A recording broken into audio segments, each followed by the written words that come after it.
And we're live. That's right. We're back. We are hopefully not muted. And Dave, you changed. Good. Yeah. What if I slowly morph into during the show? That would be amazing. Yeah, we're GWK, Geeks with Kids. We're back for our probably final episode of the year. That's right. We're gonna talk about our favorite things from 2024. Our favorite video games, our favorite movies, our favorite TV shows, favorite books, favorite accessories, favorite music. I was not told reading was required. Oh. No. It's okay. Yeah, just our video games, TV shows, movies, our favorite things. Not necessarily the best thing we saw this year, but definitely our favorite. My hair is terrible right now. Anyways, I'm Eric. I'm the host this week. And joining me is Dave, Hawk, and Brent. Hi, guys. How's it going? My favorite book this year was Financial Accounting Theory Advanced 8th edition. Nice. I read a really good Choose Your Own Adventure book. It's a graphic novel. It's called Warp Your Own Way. It's a Star Trek Lower Decks book. It's hilarious because you die like a billion different ways in it because, it's a comedy. Star Trek? Star Trek, yeah. Oh. Exactly. Comedy, Star Trek. My favorite book was the instructional manual for how to work my soft close hinges. My favorite book was The Dark Forest, even though it came out I think the 2000s? From I Three don't know. Body Problem. Yeah, it's the second book in the series, and the ending is amazing. I just started the first book this week, and I'm like, why do I have 5 books going right now? This is a bad idea, but I started, and there's a lot of detail in that book. I did not expect it. I sort of should have, because you sort of explained it. I don't think you explained it that much when we talked about it. Anyway, I know this whole episode's about what's good and what we're liking this year, but there are some things that haven't made this list, or things that we're trying out right now or watching or whatnot that, just might not hit the peak. So we're going to talk about what we're enjoying right now. Let's start with Brent.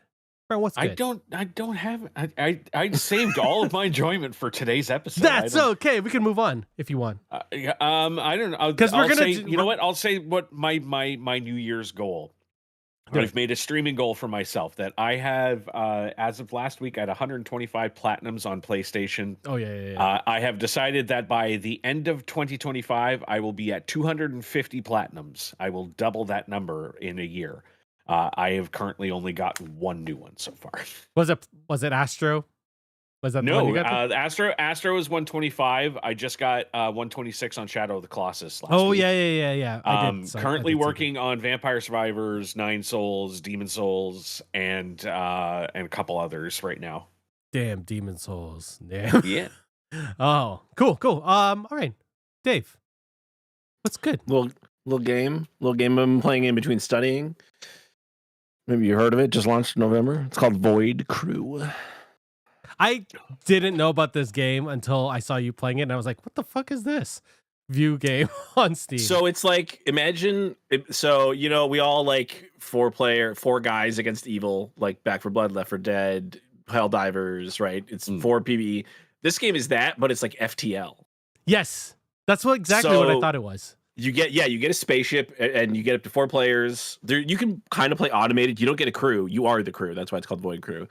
And it's got its own like little narrative too. Like there's some real like Halo Vectron style stuff in it. There's a lot of like memeing because it like, I don't know, they're trying to like establish a universe, but it's really addictive because it's a roguelike. So you level up. All you do is level up. Like you get like unlock new ships and like abilities that like I'm the pilot, so I have like a bunch of pilot abilities, but you can respec. It doesn't matter. But once you're in the game, you like go out, you're flying a spaceship, people are manning guns, fixing stuff on the ship, like, hey, I need somebody to charge our warp drive, blah, blah, blah. And you keep trying to go further and further in your runs. And you cannot save runs, which is unfortunate because we had a run earlier and it was the best run we've ever had. We were both like, we have to go now. Not even like a seeded run or anything like that? No, oh, that's brutal. No, it's all, to be fair, the game just came out of early access, right? So that's fair. And it's really, I'm just anticipating because at some point, do you guys remember the trailer for Jump Ship? Yeah. That's what I really want. That's what I thought it was when I first looked at the page. I was like, is this that same game? And then I was like, no. Jump Ship is like a quad A looking game where it's that, but also you get to like do an FPS.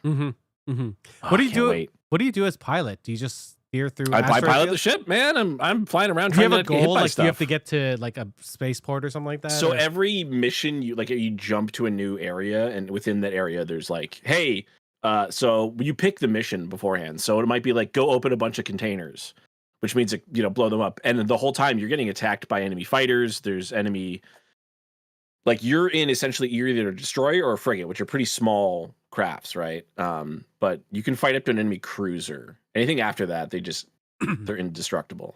But yeah, you're constantly fighting fighters, all kinds of different, like, heavy fighters, interceptors, whatever. Like, honestly, there should be a Star Wars game like this. Like, I don't know how they haven't gone, wow, why don't we just, like, Jump Ship looks like it should be a Star Wars game already.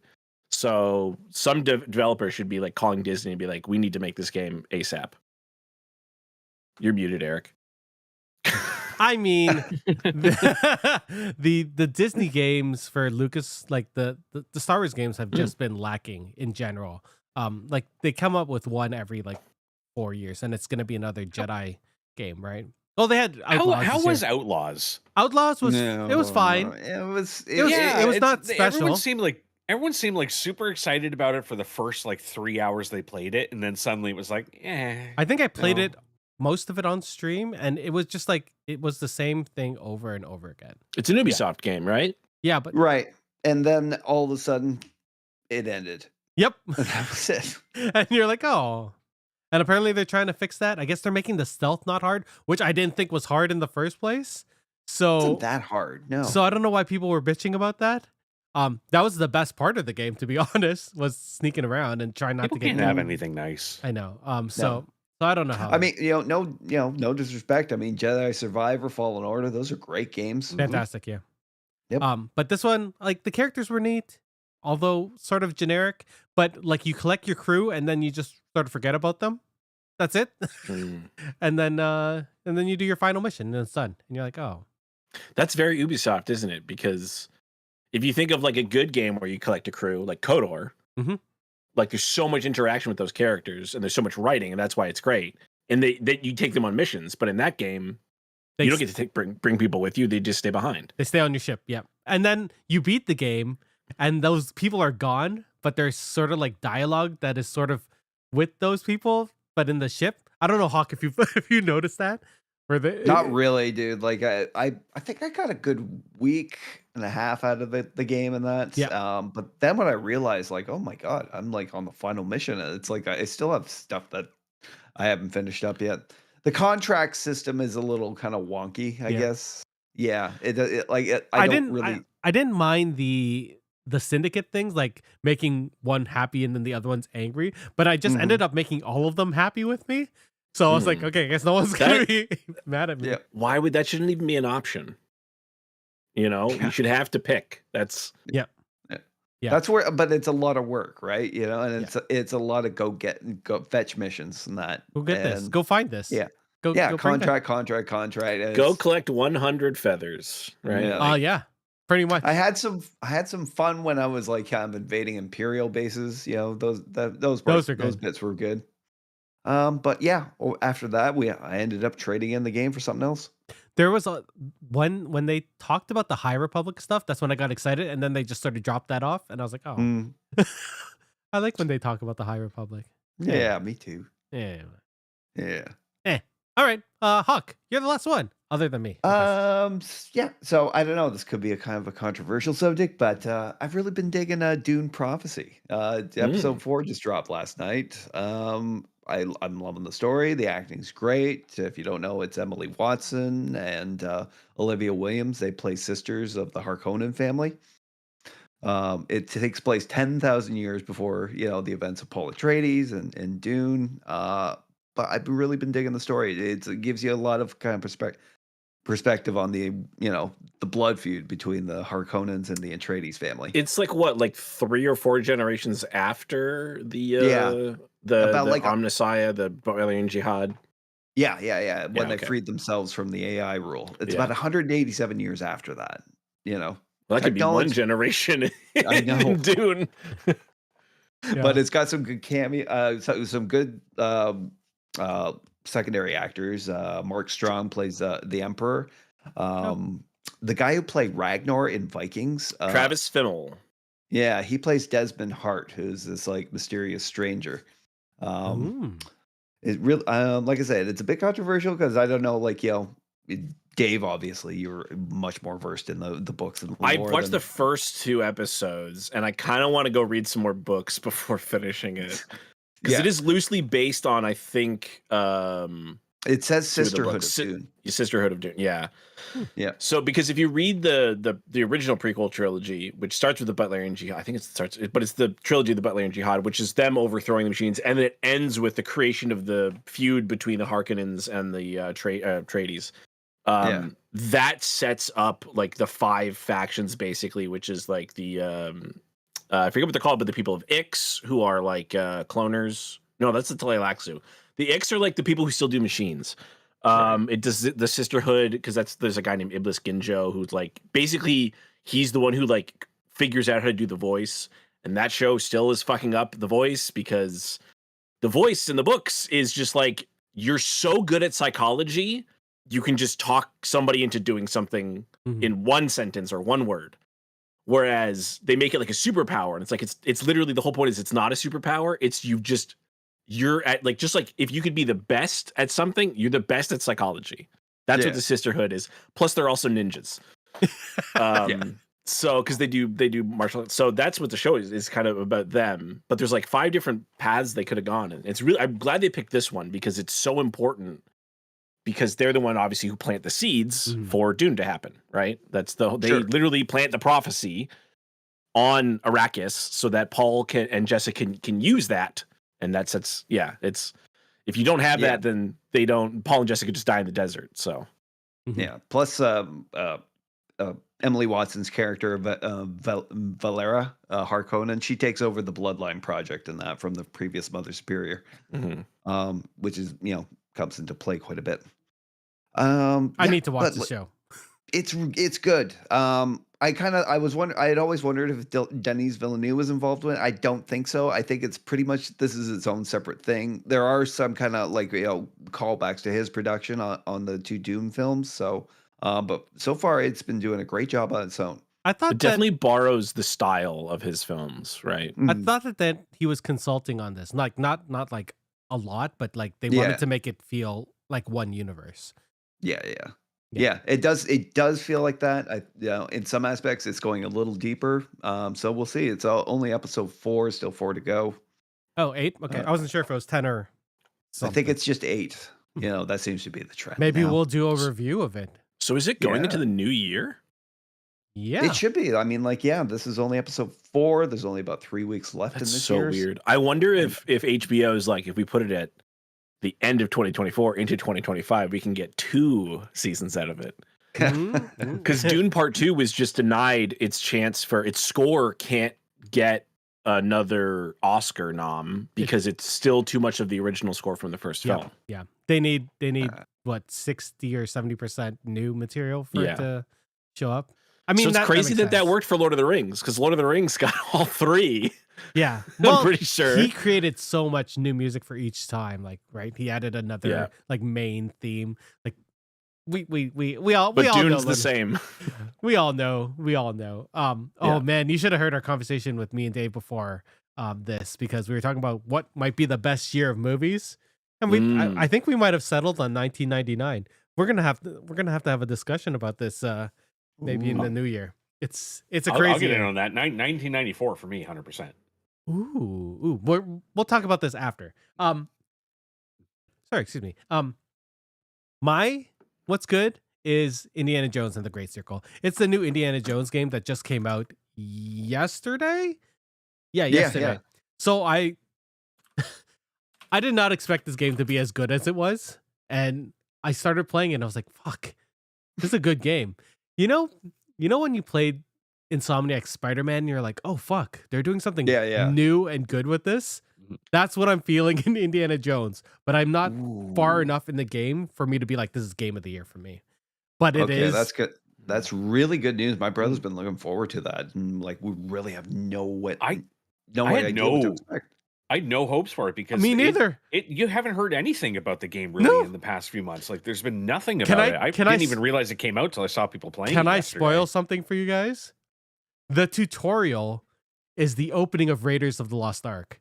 No, don't spoil No. anything for me. I and so that's how you basically figure out how to use the character, which is brilliant.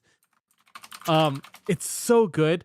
The only thing that's weirding me out is Troy Baker as Indiana Jones, because I'm pretty sure it's Troy Baker, right? It is. I mean, I it's a video actually- game. It's either him or Nolan North. I actually think he's not matching Harrison Ford, obviously. He is. But He's trying. he's got the Yeah. like So it's like a weird, like I can hear Troy Baker in there, but I can hear Harrison Ford. So it's just like mind blending. The graphics in this game are ridiculous. It's so pretty. The combat's surprisingly good. I didn't think that. I don't know why. Like from everything I've seen about it leading up to it, I was just for whatever reason in my head, I was like, this is going to be like a point and click game. Like Yeah. it just felt like it was leaning in that direction. Like the Lost City of Atlantis or whatever that Indiana Jones game was. Like, I think you guys need to remember that Machine Games are the people who brought back Wolfenstein. Yep. Right? They did the New Order, Old Blood, New Colossus, Young Blood. People didn't like that as much, but I think they even did some new Quake. Do you remember when Metroid turned into 3D and you're like, oh shit, yeah. they're making it 3D and it's not gonna work, and then it worked. Oh yeah. That's Prime was what that's what this is. Yeah. I thought it was gonna be a Yeah. third person game. It's a first person game, and everything works perfectly so far. What really sells me on this game is that he's not Nathan Drake. Like he gets tired from pulling himself up on things or like climbing his whip. Like he gets tired running or fighting.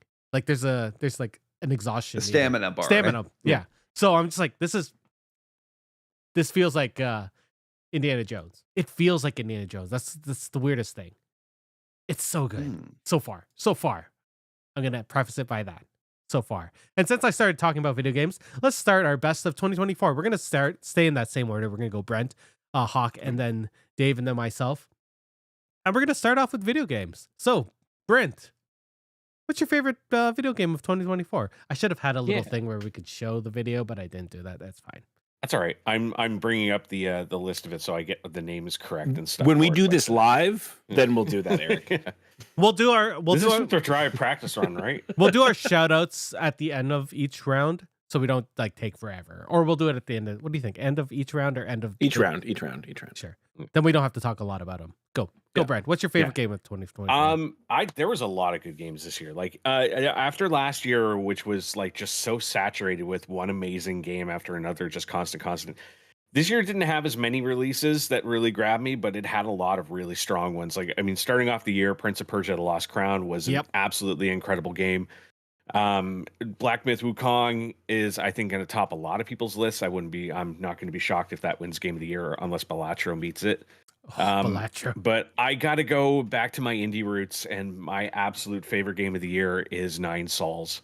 Oh, okay. Cool. This blew me out of the water. It blew a lot of people out of the water. I don't know how many people have watched Moist Critical on YouTube, but he has been championing this game hugely. He played it, loved it. We're all very upset that it got shut out for an Indie Game of the Year award at the Game Awards this year. It should have actually been up for Game of the Year. It's that good. So Nine Sols is a 2D Metroidvania game. It is developed by Red Candle Games. It is their first like major release. They've done a couple like horror games in the past.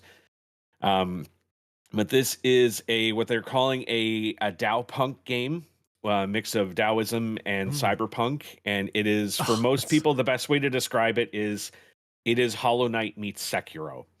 It is a wonderful 2D platformer Metroidvania with a combat style similar to Sekiro, like a very, very rich, detailed combat style.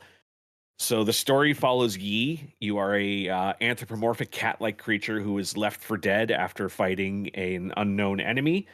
You are rescued by a young village boy named Xuan, who nurses you back to health, and in turn, you spend the next 2 years helping him grow as a person and develop and learn And then one day the time comes when he lets you know that he has been selected by his village to honor the gods, the 10 souls that they worship.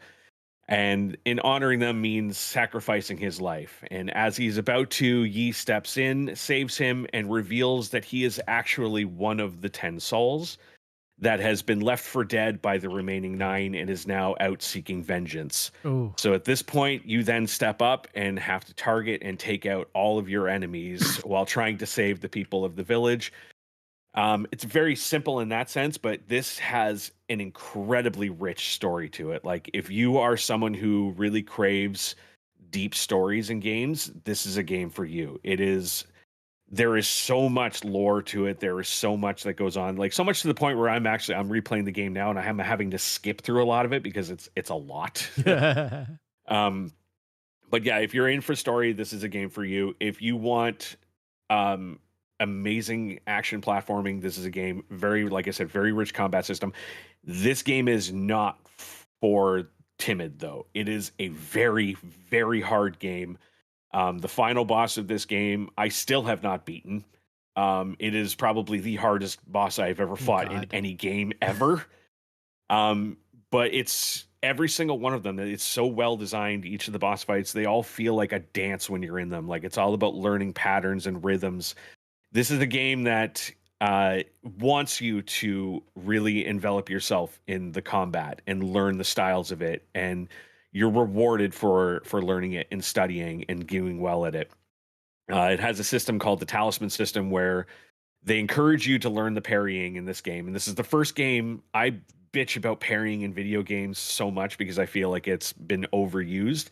This is the first game that's made me love it because they reward you for learning how to do it. Every time you successfully parry, you gain a thing called a talisman, which is an item that you can attach to an enemy to deal extra damage. So the better you are at defense in this game, the better you are at offense in this game. And it's just such a fucking joy to play. I will be streaming it tomorrow. I promised one of my mods that when I got to the boss fight that I named after her, that I would stop playing and I would wait and stream it because it is quite possibly one of my favorite boss fights in any video game I've ever played. Who did you name it after? So I'll be doing that tomorrow night. Who'd you name it after? Oh, it's named after Taffy. Because she looks very sweet and innocent. She has very large breasts, but she's actually psychotic underneath. That's amazing. I actually have this game installed because it's free on Game Pass. So if you guys have PC Game Pass on PC, you can download and play this game. It is a game that I like that's been on my radar for at least a number of months. I played it when it first came out on PC back in I think it was May. What's the release date? Oh, they only have the console. May 29th. Yeah, it was released on Windows and Mac. I played it back then. I'm now replaying it because I just bought it for console for PS5 to see what the difference was, and also so I can platinum it. And I can't get enough of it. I love this game so much. It's perfect for every one of us who has been like desperately waiting for Silksong to come out. This was an absolute wonderful breath of fresh air to hold us over until that happens. For sure. I've enjoyed the very little amount of that I played in this. I've enjoyed. Yeah. Any other? Do you guys have any questions for Brent about this good I'm stuff? just watching some gameplay footage of it here on YouTube, and that it looks quite. When you were describing it, all I saw was like Hawk's eyebrows go, This is something I want. Sekiro, you say? Exactly. If you like the combat in Sekiro, this game translates that very well. Like I did not think that you could have a combat system like that in a 2D platformer game, but holy shit, does it work? Yeah. And all of the progression that you get through the game is all built off of that system. So you don't learn new attacks, you just learn new variations of the same attack that apply to different enemies and different attack styles. And it can get really intense. Like, you have to make a lot of really fast split-second decisions in this game. But when you get things down and you're having, like, you're in the groove and you're in a rhythm, like, it feels so good. I look forward to this frustrating me as much as Sekiro did. It will. This is, like I said, I'm not understating. This game is hard. It is very, very hard. But you can turn the difficulty down if you want. You can turn it down to where you can like kill enemies in a single, like bosses in a single hit. Story mode. If you're more in for the story, you can do that. I like the challenge though. I appreciate that this games game do gives it that to you. though, right? So Mhm. people that want to and just aren't good at it, or people that Yeah. are old like me, yeah, yeah. And this has it's like I said, a very rich story. Like if you just want to get into the lore and the story and learn everything about it, like you can enjoy the game without having to frustrate yourself with how difficult it is. For sure. All right, cool. Hawk. So I didn't play a heck of a lot of games this year. So I'm gonna go with the one I had the most fun out of, and that was way back at the beginning of the year when Final Fantasy VII Rebirth came out. Oh damn, yeah. I'm just about to start back into that too because I've never finished it. I didn't finish it either. Me, you know what? Me either. But it's Yeah. still like, as far as involved in a game that held my interest in that was the one. There is so much to do in that game, from the mini games to like that combat system that was introduced in the remake. It has only been expanded upon through combo systems and that with your 3-person party. The game really rewards you when you're like not just focusing on one character like Cloud all the time, and that way if you switch back and forth, you're gonna earn up points and that, and be able to pull off like some pretty amazing combo moves. And the boss fights are incredible. They're that AI that was introduced in remake is back, and you get to do those Titan fights again to unlock all the your summons. Yeah. And we're all pretty familiar with the story of Final Fantasy at this point. Did we do an but episode on this? I feel like We did. I think we did. Yeah, Yeah, yeah. way back. I think when it first came out. Yeah, you should be Um, playing it. Is that's Yeah. No, yeah, I remember because you titled it after when I said, "Oh shit, I fell in love with Aerith again." yeah. I know it happens. Yeah. Yeah. Fair. But that was this probably my most single fun video game experience of this year. I've not finished it, and I think I've still put almost 100 hours into it. Yeah, Because easy. I was doing 100% of everything as I was playing through, and I just eventually got burnt out and needed a break. Mhm. And then other things, I think Shadow of the Erdtree came out, and that kind of occupied a lot yeah. of my time. So, Yeah. Fair. but yeah, I definitely want to go back. And it's going to be hard though because I'm in like chapter 13 or something like that, and I don't remember how to play it. So I'm gonna have to like relearn real quick. Yeah. But yeah, cool. now's a good time for anybody to get back into it if they haven't. I so. mean, the Christmas break is coming. It's definitely like the time I want to Christmas break? break Yeah. for my kids, I guess. I don't know. Cool. Yeah, that's a great game. I want to know where they end this story. That's my main thing. Is like I know there's a third one coming. I just want to know if it's going to be the part where everyone cries. I feel like it has to be. Yeah, I assume that too. Yeah. I assume like with the third one, they're gonna have to like how to figure out like to do the whole world system and that, because at that point you got your airship and you can travel, right? Yeah. I mean, the first one changed the ending so much that I wonder if they do that ending. Well, I guess we'll all see when we beat it. We'll have a chat about it. Yeah. Anyway, Dave, what's your favorite game of the year? I wonder with your background. Should I run and go put on the helmet, which is just like right there? I mean, you can. I'm not going to do that. All right. Maybe you guys have heard this little indie title. PlayStation console exclusive. Sold way better than anybody was expecting. Then there was a bunch of scandals about like, oh, they weren't supposed to sell it in certain places, and now people can't play it there, and everybody's mad, and now they're you not gotta mad, log and then there's into good content, there's PlayStation. bad content, and blah blah blah. Well, I have almost 500 hours in Helldivers 2. God, And I'll tell you right now, the first 400 of those hours, I hadn't even paid for the game yet. Because of a little thing called game sharing that I would recommend. Nice. And I haven't even, I bought it on PlayStation 5, but I would very much play it on PC if we could get cross progression, because I'm not starting over. My Super Destroyer, the SES Ranger of Justice, I'm not going to start again. Yeah. I remember when we were playing it the first time, I tried it on PS5 and then I started playing on PC and I was like, what the fuck? I lost all So those hours.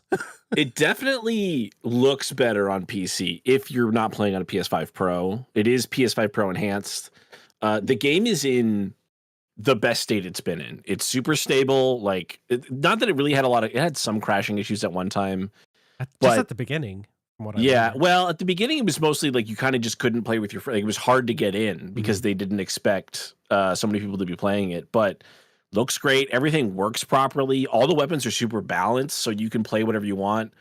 Like, they were just like, people were like, we want stronger weapons. And then a vocal minority was like, no, we don't want stronger weapons. It's like, no, we'll just make the enemies harder, which they did. So, like, the enemies are easier to kill, but so are you. So you just have to be better. And it's so good. I have everything. Like, everything's fully upgraded. I haven't paid any super credit. Like, you can just earn all the in-game currency you need to unlock all the other stuff. You still have to invest time to like use all your samples and stuff and unlock everything, but it's just so good. The only reason I haven't been playing that is because I've been playing Void Crew. But like, I'd still be playing that. I'm still checking every day. I'm checking, how's our major orders going? It's just so good. We don't know. People think maybe we're getting the Illuminate soon, the last faction, the last enemies from Helldivers 1. Yeah, because there's always rumors about them, right? Yeah. But there's supposed to be like one last patch before the end of the year, so we'll see. We should be getting another what's it called, the War Bond. Yeah. But man, it's just so good. Everything, it's just doesn't matter what you use. Like, flamethrowers are fun, and electric weapons are fun, and plasma weapons are fun, regular bullet guns are fun, and rockets are fun, and you can just bring whatever you want, just blow stuff up, and I don't know. I don't know if anything can compete with where it's at. And it's got a fun meta story, right? Like, and they're super tongue in cheek about stuff. Like, the devs are super cool. It's in a great place. And it's like a $40 game, right? Like, it's a AA game for half. Yeah. Go ahead, Hawk. When I traded in Outlaws, I picked up a used copy of it. That's a much better game. That's what I should have done, but it was literally one night. I was just like, well, I can't use Eric's account to play Helldivers, and I can't use my other friend's account to play Helldivers, so I guess I'll just fucking buy Helldivers. Because I'm a little addicted. It's such a good game. I know 2 voice actors in that game, and they both, like, they love the community. Like, it's amazing. I gotta send one of them their helmets. I don't know if there's like a more perfect, like, it's something was way more popular than expected, and even though a bunch of people complained about stuff, like, it still came out fine.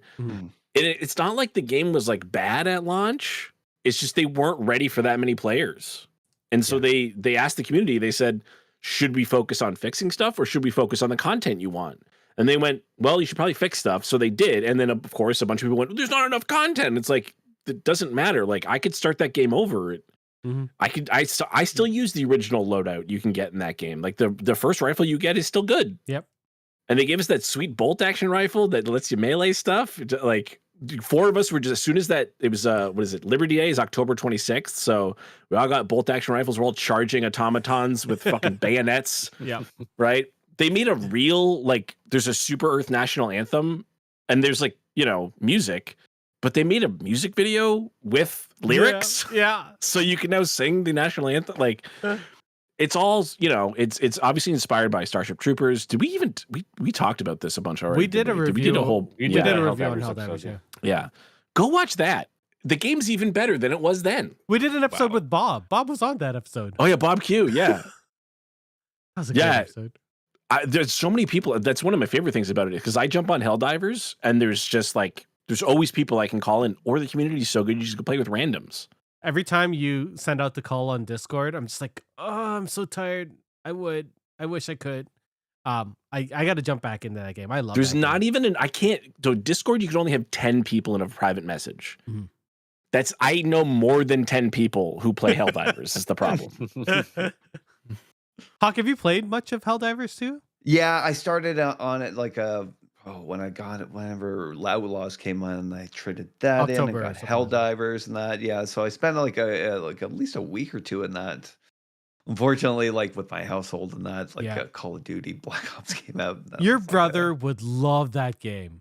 I know. I'm gonna be firing it up during the Christmas. For the price of one Call of Duty, you could get 2 Helldivers. You know what? I know. To be honest, and I'm very surprised to say this, Black Ops 6 story was really good this year. Like Yeah. the Yeah, best story of a I also Call hear of that Duty in a long time. multiplayer is quite good. It is. It really is. You know, it's just it's visually just a treat. But Yeah. like the time I did spend on Helldivers was pretty amazing because like you know the customization you can do on your weapon loadouts, stuff you can pick up along the way, your stratagems. The stratagem system is amazing. Mm.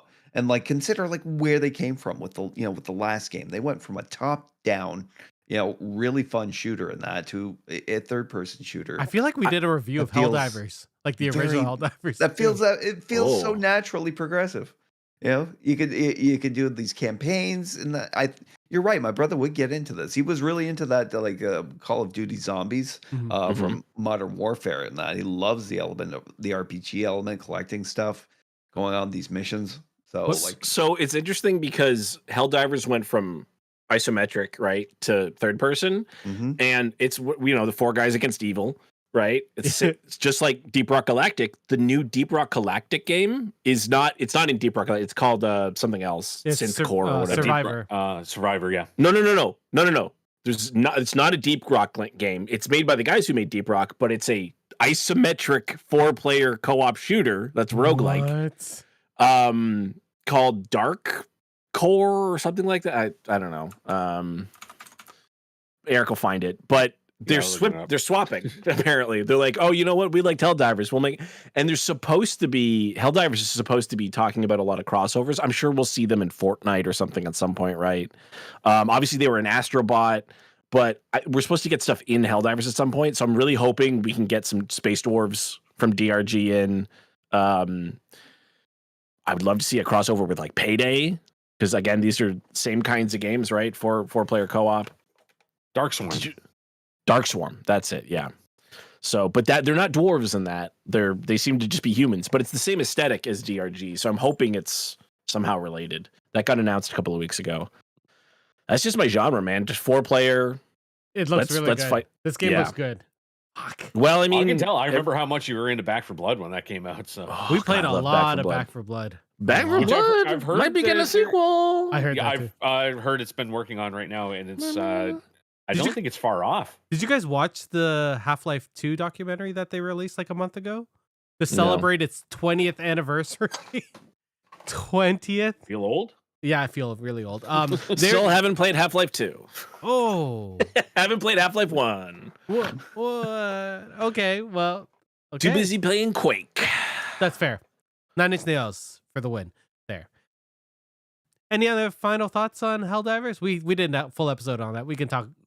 Yeah, we talked at length about it. Just from look up from the the internet's 20 minutes opinion. of it I played, I enjoyed it. Oh, it's so good. So Hawk, you just need to get another PlayStation so that you Yes. and your brother can play this. We have two. Oh, you just need another Already- copy of Helldivers. Half the problem's already solved. 2 Exactly. used copies of Helldivers coming your way. You got Exactly. the easy part, 2 PlayStations. Now's the hard part. Now you 2 got- of the same game. You got 2 other people here to join you.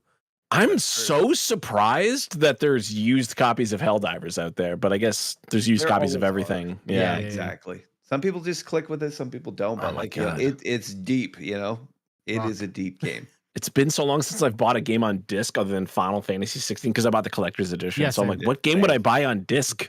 I know the Final Fantasies are the games I buy on discs, and then it's I just didn't like, even know I didn't even know what the last game I bought on disc was. the only reason I know it's Final Fantasy Rebirth is because it's still in the disc drive. Like, it's Oh, just sitting there. I think Rebirth is the last disc game. I bought. think this is the only PlayStation 4 or 5 game I have on disc. I think everything else is digital. That's amazing. So me, I'm the last one, and It's you. probably it's hard. Like there were so many good games this year, but Mhm. the one that I had the best time playing and the one that made me smile the most and giggle Astrobot? is fucking Astrobot. Yeah. I loved Astrobot. It was so good. so It's much. fucking amazing. It's still at the top, like the top of my list. We did a whole episode about it, but like we said, it's a platforming game. It's based off the Astrobot series.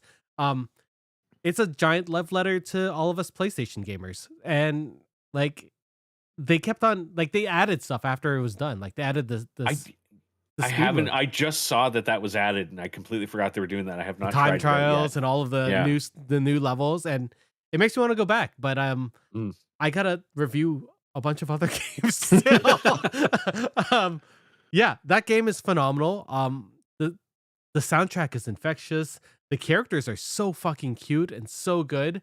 Someone in our chat said that our webcams are the perfect evolution of beards, which I think is hilarious. It's true. But yeah, this has been probably my favorite gaming experience this year. Obviously we're gonna go into our our special mentions, our shout outs. Take a couple seconds and shout out a couple other games, Brent. I mean, yeah, I kind of mentioned some of them earlier. Like Prince of Persia: Lost Crown was another incredible, like, surprise Metroidvania out of nowhere. Black Myth Wukong was unbelievably fun. Astrobot obviously was. I think Astrobot was probably number 2 for me. Yes. Yeah, and Shadow of the Erdtree. I know a lot of people are like, there's a lot of controversy about that being nominated for Game of the Year, but the fact that It's the length of a it was a game. deal. It was the length of a regular Dark Souls game. It was an 80-hour DLC. Like it counts. Yeah, It's that's fine. fair. All right, Hawk, give us 2 or 3. Other games, let me think. Gosh, I can't think of any. Zelda. Black Ops. I mean, 6. Oh yeah, it's fucking Zelda. yeah, Zelda Echoes of Wisdom. Black That was- Ops. yeah. I'm still very early in that, but I'm Black loving Ops it. is very good. I'm you know, surprised at how good it is. I was so I know. surprised. I know. It's like you sometimes you swear to yourself, it's never. Yeah, I'm never It's going the back. last one I'm gonna play. And Yeah, then play yeah, like, this is the "Fuck, it's last good." one. Then you're back. All right, Dave, give us 2 All or right, 3. I know it just launched, but Marvel Rivals is quite good. It's damn good. It's very good. Um, It's way more fun than Overwatch, and it's free. And it you plays get to on be. a potato. I was really surprised. The one drawback, in my opinion, is that it is not cross progression; it's cross play. Okay. So I have an account on my computer and an account on my PS5, and they are not the same account. Did And I know Helldivers some teach you people- nothing, Rivals? Yeah, Yeah, I've just been playing on PC. It's fun. and something that Hawk came out at the Gaming is like beginning it. of the year, little company being sued right now. Fucking Pal World. Yeah, Power. Pal World is really good. World was so And- much fun. And it's worse now because of Yep. Nintendo, because they just had to change some of the mechanics because Nintendo created patents after the fact. Yep. And are suing, like, just shitty Nintendo being shitty. Has anyone tried that new one that just the one that's on the PS games for this month that basically is another Pokemon clone? What's that? What games came out? It's this one of month? the free games this month. I don't know what I don't recall what the Oh, name of it yeah, is, yeah, but yeah. it's basically like considered another Pokemon clone. Let's see what came It's out. Temtem. Temtem, yes. Yeah. Oh. Mm. Nope. All right. It's a free game this month, so I added it to the library, but I'm like, Same. eh, Yeah. There was other. I Pal remember World. there was Pal other World was more something fun. else that was good. Pal World is a lot of fun. And it's really shitty that Nintendo's doing that because Nintendo stole half their shit from what is it, Dragon Quest? Yep. Dragon Quest 2? Some Dragon Quest 1, something like that, where you would Yeah. So the idea that you're gonna patent game mechanics, which is already not supposed to be able to be a thing, but apparently you can, that you didn't even come up with is just really shitty. Yep. I'm glad I don't own any Nintendo consoles. Yeah. New Switch is coming out soon. I am excited about that. But but I that, hope that they is call it the shitty. switcheroo. Yeah, anyway. My games are Brent mentioned it earlier, but I've just been playing this for the last 2 weeks. It's Balatro, which is a rogue like deck building poker game. I don't even like poker, but this game is addictive and super fun and stupid. But very good. And I just find myself just getting lost in that game. I'm interested to try it when I heard the description of it. The same way that I still haven't played Inscription. I really want to because I'm curious to know how you frame a story around a deck building game. Do you have an iPhone? I do. Do you have the arcade, like Apple Arcade on? I have it, but I don't think I have a subscription to it. Okay, if you have a subscription, Balatro is free. So just check if you have. You can play Bloodshot on your phone. That's Yeah. cool. Well, it's a card game. You just like slide cards around. Yeah, I understand that, but It's very easy. Like I find it easier to play on my phone than on my computer. No, that's not true. I like using a mouse. Anyway, and then obviously this is also up there in my top games. It's Dragon Age: The Veilguard. I love this fucking game. I know a lot of people have issues with it. I'm having a lot of fun. I like the combat. I like the story. I like Erika Ishii. She's a phenomenal actress, and she's the character I picked. For some odd reason, my character is now getting referred to as a boy, which I think is weird because I don't know why this glitch happened. It just happened like one day. I'm just like, okay, well, I guess It's Dragon Age, so Yeah. I want to play it eventually, but I'm refusing to pay full price for it. it's I don't know. It feels is it not on EA Play? Could you not just get EA Play, which is I'm also included? I refuse to use EA Play. that's fair. I Could you hate. do? If you have fucking Game EA. Pass Plus, though, don't you get EA Play for free? I believe so, but I also just in general don't Alright. like EA That's fair. and try and boycott using EA Play as much as possible. Okay. This is I just won't no play good ex- Veilguard. I have no good experiences with EA Play. So. I'm just playing it on Steam, and it is a fun game. I really like the story, and I know people have issues with it, but I'm really glad it's sending people back to play Inquisition and Dragon Age 2, and Yeah. Dragon Age 2 is kind of getting a better rep, and even going all the way back to Origins. this does not play like any of those. So No. that is Yeah. that is a good thing for the people to play. It's fun. It's much better than BioWare's last effort, which was what Mass Effect, whatever garbage. Andromeda? Fuck. I don't know. I heard it's pretty playable now. know. Like 10 years after it came 5. out. Yeah. All right, let's move on to What was that game too? What was it? No Man's Sky after 8 years finally got their Yeah. It was reviews still- on Steam up it's to amazing. positive. Yeah, finally positive now. Yeah. That's another game I'll never play again. Do you guys want to do TV or movies next? TV. Maybe. All right, TV. Brent. Yeah, Start I mean, us off. you guys. Yeah, okay. So this should be no surprise if you're in the Facebook chat. But Hawk, thank you. Yeah. You consistently tell me about all of these shows that when I hear the synopsis of it, I go, "Oh God, I don't want anything to do with that." But I watch it anyway, and you are never wrong. Oh, thank you so much. Say This is nothing. 100% true. Say Nothing Wow. was such an incredible rush of a show to watch. I finished it last night. Ooh, I'm on the last episode. Um, I haven't seen it. Okay, well, I won't I go love too the- into spoilers for it. I Then, but love the time jump that they did. I did not expect Yeah, that. It's a lot of history to cover. Yeah. You know. it's like 30 years over 9 episodes. Mhm. Like, but they do, and especially considering like the first 5 episodes are all 1 year basically. Yeah. Like, but a lot happened in that year. So.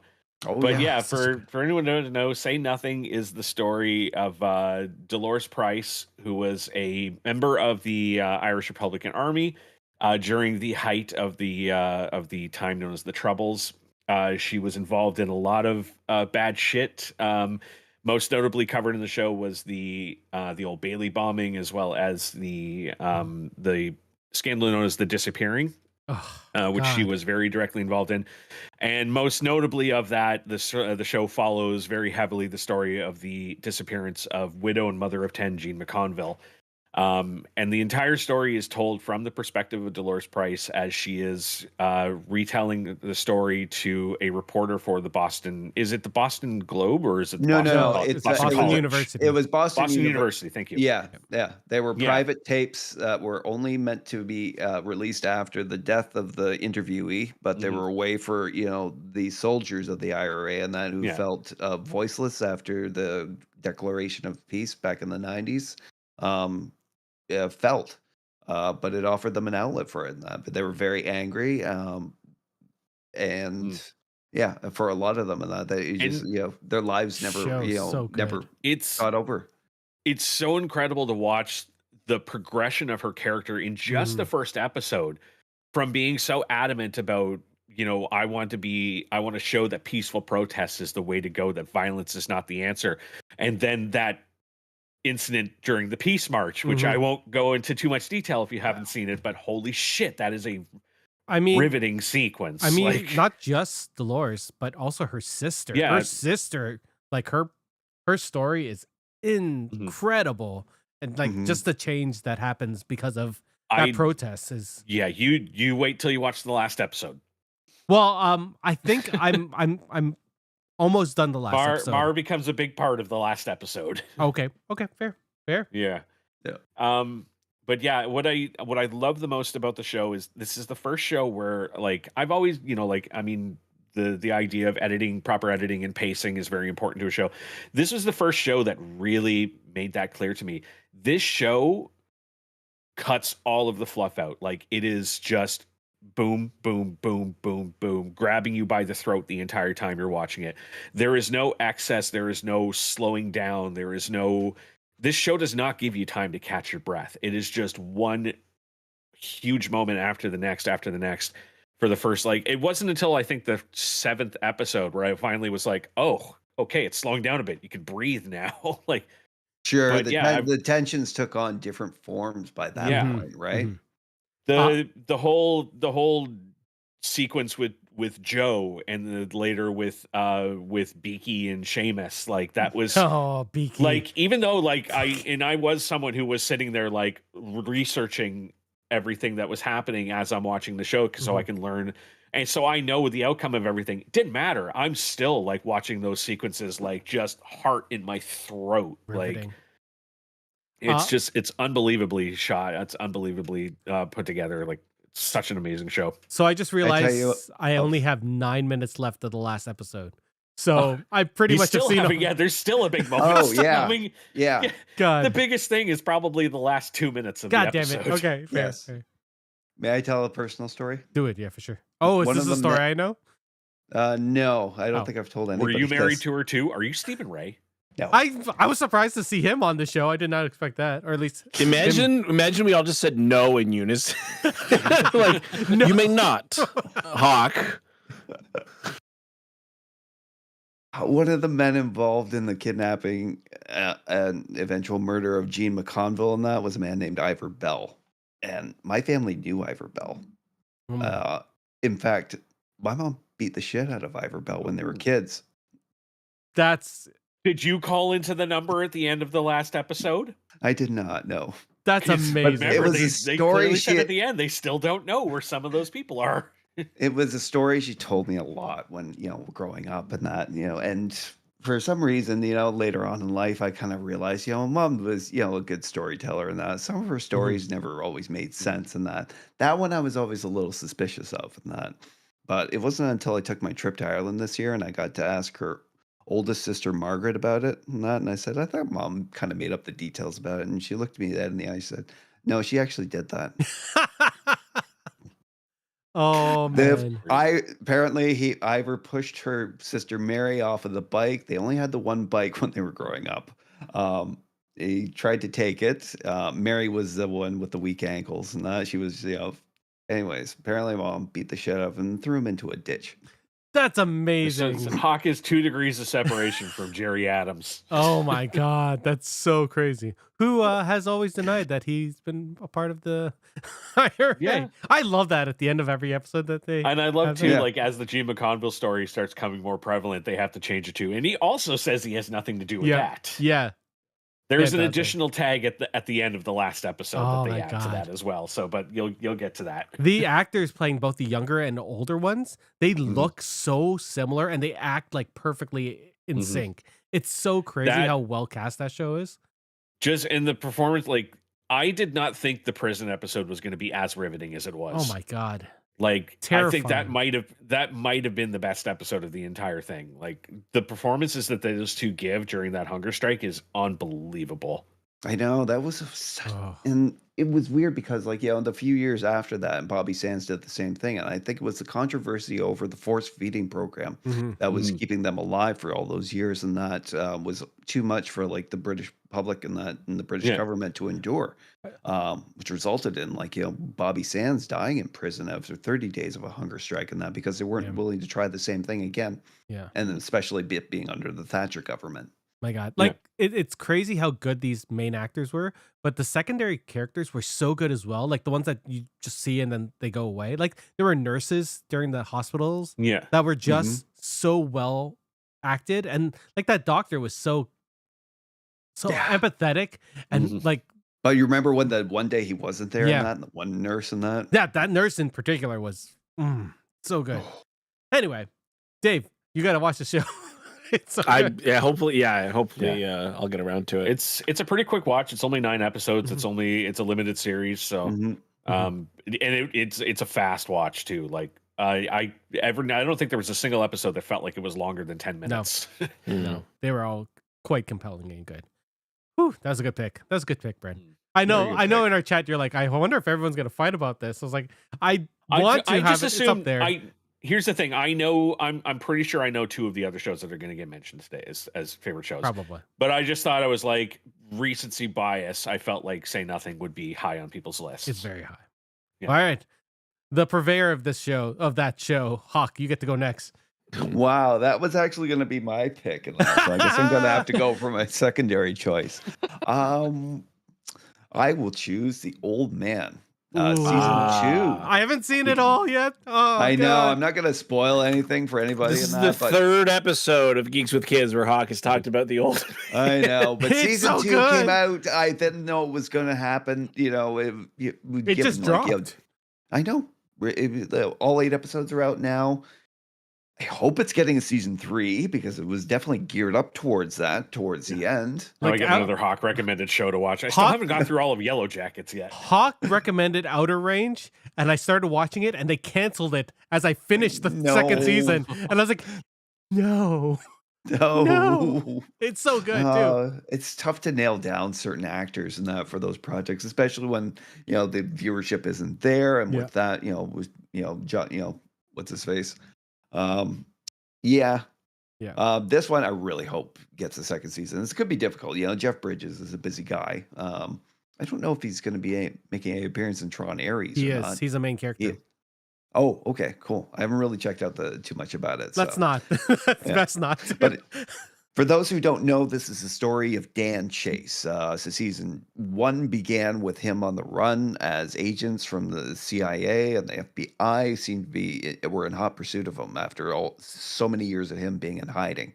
But it wasn't to arrest him or anything. They were basically contracted to kidnap him and bring him back to Afghanistan to answer to someone he wronged there back in the 80s when he was a field agent of the CIA, and someone they referred to as a monster among the Soviet camps.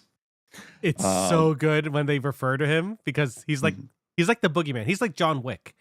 He's the John Wick to them. It's he used to sneak onto Russian bases with little more than like 1 or 2 people in that, and basically major officers would disappear into the night with no trace. Yep. He was a monster. Maybe you could call him a legendary soldier. Oh my god, this cast is stacked. Like, yes, holy shit. Yes, it is. The focus of season 2, becomes his daughter. Basically, it turns into a rescue mission at some point. So Dan is back in Afghanistan, and the truth comes out about all the stuff that he did and one particular person he wronged. I don't want to say too much because I really want people to watch, but the cast is stacked. Yeah, when you find out who his daughter is in the first season, you're like, no, what? Yeah. Oh yeah, it's such a good. It's a great. I'm gonna get off of the Wikipedia page because I'm starting to see cast names, and I'm like, oh no, don't want that. Yeah, you don't want that. Yeah. Then John Lithgow is also like the secondary main character on this show, and I see John Lithgow. I'm in. Like ever since Dexter, I'm in for anything John Lithgow. He's just been good for like a million years. Yeah, for sure. Which I'm low key excited for in the next couple days. I'm actually low key excited to see the Dexter prequel. Oh yeah. You said low key and John Lithgow, and I'm like, we need John Lithgow in the MCU. Oh my god, he should be Dr. Kilbrew. That's the guy who made Deadpool, basically. Yeah. He'd be so good. I feel like they Evil Scientist. Didn't they change it to more like Francis making him? Yeah, whatever. We need John Lithgow in the MCU now. That's fair. Yeah.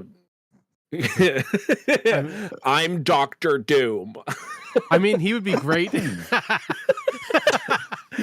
Prepare to fight my doom bots.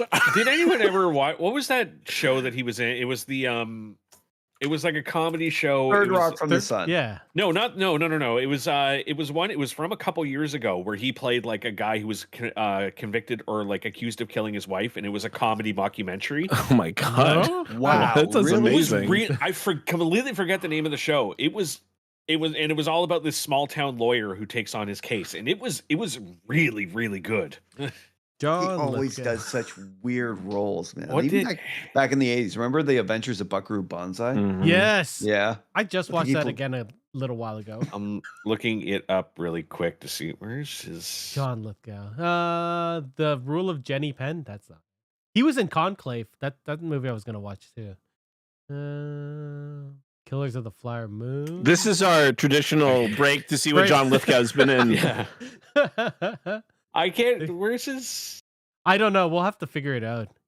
Oh, I'm man. looking. Yeah, I'll look it up and I'll say it. When I'm gonna ready. guess it's called The Guilty. Yes, I think that was it. I I've not think heard that of it. was it. I'm trying to find where his like. Oh my god, he's done so many things. Just like, So oh, many there it is. weird The roles. Guilty. That's a over the years. podcast series for Audible. Oh, maybe not. All right. Okay, we'll if someone finds it, we'll talk about it later. Keep going. All right, Dave. All right, does anyone have chat? Any questions about The Old Man? It's phenomenal. It's on Disney Plus for us. Yeah. I don't want questions because at this point, like I said, Hawk, everything you've recommended so far has been like A1 for me. So I'm just gonna check this out and go in blind. You should watch that. You should watch Outer Range because Hawk recommended both of those shows to me this year, and I watched both of them, and they're both phenomenal. Outer Range is so good. Yeah, I'm still trying to get through freaking. I have to get through. Yellow Jackets. God, I was. Oh, blanking on Yellow that. Jacket. Oh yeah. They- I You just- should probably get through Yellow Jackets soon because The third season's coming out three's really coming out soon. February. Yeah. Yeah, I'm still only like halfway through. Trial and Error. That was the name of the show. It was from 2017. Oh, that's a great name. Yeah. Okay. Yeah. Trial. Like, if you have a chance, look for that show. It was really good. Sweet. That's now on my list. All right, Dave. TV show. You know, you probably think I'm going to go with the latest HBO show that just ended. But I'm going to go with an earlier HBO show this year that you've probably forgotten about. Which one? Fallout. Yeah, that wasn't HBO. That's that one was of the ones Amazon I was Prime. expecting to come. Oh, up it was today. Prime. Yeah. That Prime. was up there. That's my No, number great 2. selection. It definitely deserves a spot on this Fucking panel. Fallout was unbelievably good for fans and non-fans alike. Mhm.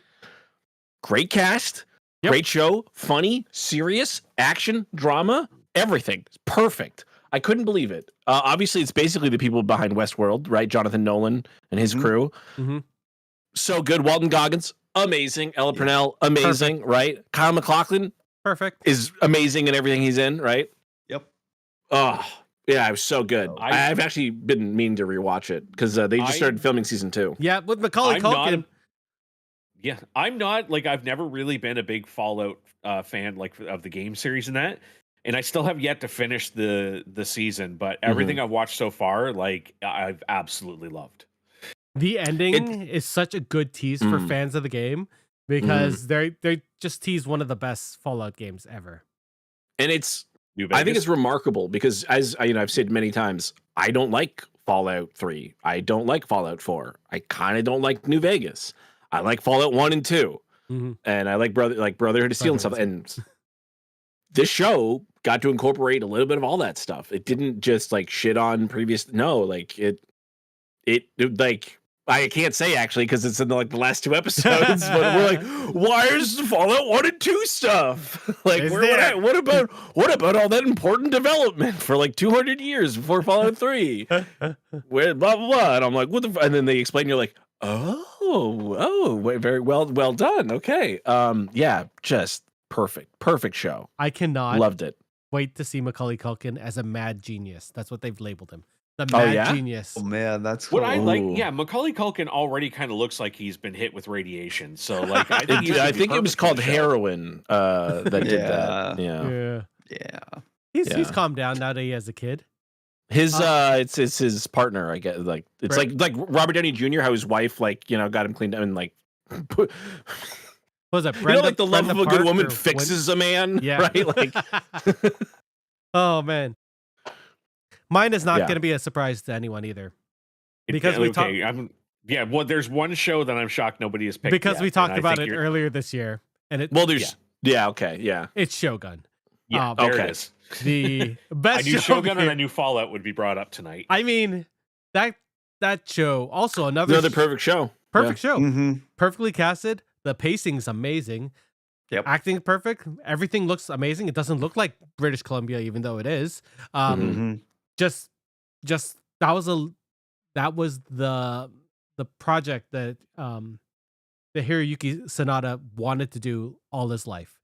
And he did it, and he did it perfectly. Man. I don't understand how they're going to do Shogun 2 or season 2. It doesn't need it, but the book doesn't exist. The book doesn't exist. So Nope. I'm Didn't stop intrigued. Game of Thrones. I'm intrigued where they're going to go. I mean, it's sort of based on history. So if Hiroyuki Sanada is like spearheading this, I look forward to it. Okay, one or two runners up, Brent. Both shows that didn't premiere this year, but both shows that at least seasons or shows that I was introduced to this year. From That's on mine. Absolutely. Yeah, absolutely. Did you finish season 3? I've not even finished season 1 yet. I'm working through. I was working through season 1 when somebody said, "Oh, you should check out the show about the IRA." So I went, "Okay." So I took a little break and went through that real quick. So I'm gonna get back into it. I'm only I think I have 2 episodes left. Brent. Yeah. The last episode of season 3 broke me and Hawk. It broke us. I'm gonna get there. We'll do a season. We'll do a review of it. I might try and finish off season 1 tonight if I can. And then I've got some time coming off this month, so maybe I'll try and power through the rest. And the other one, Australian Survivor, Titans versus Rebels, the season that was on earlier this year, is just proof that even after 25 years of the show being on the air, there are still seasons of that just absolutely surprised and amazed me. That was such an incredible season with an incredible cast and incredible gameplay. I absolutely loved it. Eric, I'll get you into the Australian version. I gotta find it. It's so much better. I will send you something. Okay, fair enough. I have something for you then. Hawk, one or two. Those are my honorable mentions. Runners up. I'm gonna say season 2 of The Rings of Power. Ooh, should definitely very good. Yeah, really good. Yeah, we were gonna do an episode on that. We never did. Yeah. Someone had to have surgery. I'm sorry. He got better. I got better. My throat's sore. Yeah, I got better. Ish. We'll find out. I have a cool scar now. It is pretty. It's blending in pretty nicely. Second one I want to shout out is the return of Silo. Season 2 is about I haven't seen that show now. yet. It is a great show. Rebecca Ferguson is awesome. I love the story. I've never read the books, but they've done a really good job so far. Have you seen Perseverance? Perseverance. Oh no, Severance. Severance. Yes, I have. Yeah. Why did I say Great. Perseverance? Yeah. Am I the only one that doesn't like that show? Really? I haven't seen it yet. I feel like I'm the only person who was bored to tears watching that show. I mean, Every time somebody brings up that show, I bring up the movie from 2011, which is a British horror film, which is excellent. That movie. I saw it in a theater in Scotland, and it was the best place to see it. Nice. I am the same way. Every time somebody says Severance, I think of that movie. You're like, oh, the corporate trip movie that's a horror movie, but it's a comedy movie? Oh, okay, yeah. Fair. All right. Yeah. Anything else? Fuck, those are 2. All right, Dave. Okay, I'm surprised nobody's mentioned the Penguin. Oh yeah, Penguin? Because the Penguin was it. fucking incredible. Incredible. But since we're doing, you guys keep bringing up other series. Fucking Taskmaster Series 16 was awesome. So good. 15 was kind of but 16 was great. Just came out of nowhere. Was not expecting it to be so good. Oh man. Yeah, get on Taskmaster, guys. Come on. That show is so good. When you're done watching how depressing the IRA documentary you've watching is, go watch some Taskmaster. I learned some nice things about the British. I am taking you up on what we talked about on my stream. I am. Oh, you should. Taskmaster. I would. Yeah, I'll be there. Yeah, Taskmaster is one of the best shows to watch as a group, I think. Much like Survivor and something, it's such a great show. Just stop and discuss and go, oh, what do you think they're going to do? What would you do here? What would you do? Oh, I think I would give them that many points. Stuff I do like that just it's myself. Whenever they give them the task, I pause it and I go, here's how I would do this. Yeah. Great. I want a Canadian Taskmaster so bad. They have had some Canadians. Mae Martin was on a season of it. Yeah. I would, but imagine like Sean Majumder on there, just not, Rick the Temp, George Strombo or something. Just Rick the Temp was on the Canadian Traders. Yeah. Just VGAs getting task done. Oh my God. The VGA season. Remember when Where's PJ Fresh Phil? He's playing music. He's in a band. Yeah, I saw there's a whole thing about him recently. Yeah. Great. Any one more? Or wait, you did two. Oh, my turn. The two I'm gonna do is I was gonna do From, but that's already done. Man on the Inside. I don't know if you guys have seen this. This is on Netflix. This is the Ted Danson one. This is a Ted Danson show. I've heard about it. It was created by Mike Schur, who did Brooklyn Nine-Nine and all those Good shows. Place. It's about a retiree who goes undercover at a retirement home, and he's there because someone has been stealing stuff in that retirement home. So he goes undercover there and tries to solve this. It's based on a true life story that happened. So yeah, it's I listened to his podcast with Woody Harrelson, and he's been talking about that show a lot, like advertising and that. So I'm like, I definitely want to check that out. Yeah, it is. It's one of those things. If you're done watching Say Nothing, watch this show because it'll make you happy and bring your heart up. It's like The Good Place. Michael Schur. So it's something that it's heartwarming. It has so many people from Brooklyn Nine-Nine and The Good Place. Eugene Cordero is in it, and Sally Struthers, and like Mark Evan Jacobs. It's a great show. Also, one other thing that I want to give a shout out, because this series ended, and it was Superman and Lois. The fourth season just ended. And Tyler Hoechlin, I think is that Tyler Hoechlin, something like that. Yeah, he plays Superman. And he might be my favorite iteration of Superman, other than Christopher Reeves. He has a perfectly nerdy Clark Kent. And Superman is he's like the beacon of light in a dark tunnel, like he's supposed to be. But him as a dad is him being nerdy Clark Kent. And he's the perfect portrayal of him. There's an amazing scene, and I don't want to ruin it. There's the most perfect Superman sequence is in like one of the last episodes of this season, and I'll show it to you guys off stream, but it's so good, and it like perfectly encapsulates Superman. The villain of season 4 was Lex Luthor, and he was played by Michael Cudlitz. Michael Cudlitz from Really? From Walking Dead, right? Walking Dead. If you were to ask Brothers. if you were to ask me name an actor to play Lex Luthor, that might be one of the last names that I would come up with. It's Bull Randleman. It's such a brutish version of Lex Luthor, so it was such a weird thing to see, but I think it's such a hard turn from Jesse Eisenberg. Yeah, I like that. I like that version too. In a weird way. I'm interested to see Nicholas Hoult as Lex Luthor in the next one. Yeah. I'm sad that he doesn't get to play Superman anymore because of all the DC stuff getting united. Like He's been Superman in a lot of stuff though too, because wasn't he? He was also Superman in some of the Arrowverse stuff. Yeah, well, this is part of the Arrowverse. It's just another dimension, right? He's the perfect Superman for me right now. The perfect Superman. He was so good. I am gonna miss the show. Yeah. What else? Was that it about the show? Mm-hmm. Yeah. Oh, did you guys watch Creature Commandos? Out of curiosity, just is it out? I thought the trailer was the first 2 episodes came out last week. It's quite good, and I like the direction of. What's it on? It's on what's it called? Crave. Crave. Maybe. Yeah. It's on HBO. So that thing. Cool. Yeah. It's yeah. Let's go on to movies. Movies.